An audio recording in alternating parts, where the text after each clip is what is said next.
Dúnn sé an bhain chuir fád don do péin agus ní bháin sin nach tá de caithfinn le chéile mar sin tá sé de chaspleag a chéile frisin agus fólam ó chéile. Is fel den group of Binneas mé. Chuirmuid isteach an Chláir Siansa goilinn anuraidh agus go hábhar Bhuaigh so an deis bhí ann agus thug sé a bhád níos mó deis na dún freisin. Is bhana le caiigh tú a bheith smaoinemh an tomar fáil agus a bheith níos crothach ná nóair bheith tú sa bhlá ní bhfuil mar sin. Ceapan gur sé an difriúil agus thaithn sé sin go mórlam go raibh ábhata níos mó dar stiúr féin a thuirteach sa ceol.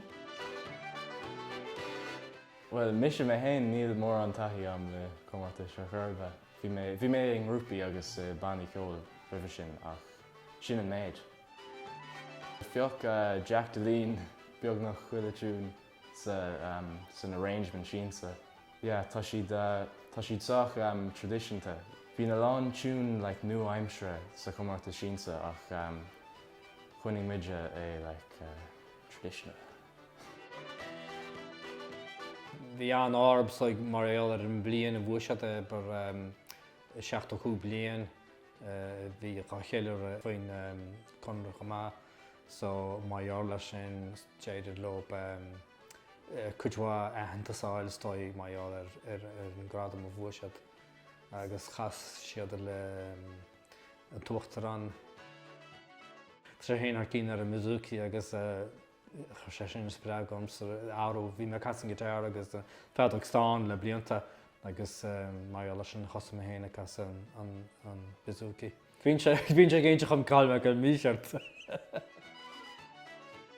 Is tócha go bhfuil muid go léir casa san Chláir Youth Trad Orchestra in Inis le Buaiteoirí agus bhí aithne go mé chuid mod an grúpa á sin, mór mar de chéile i ní man fór ceapan agus has mé clacht an seo sa go.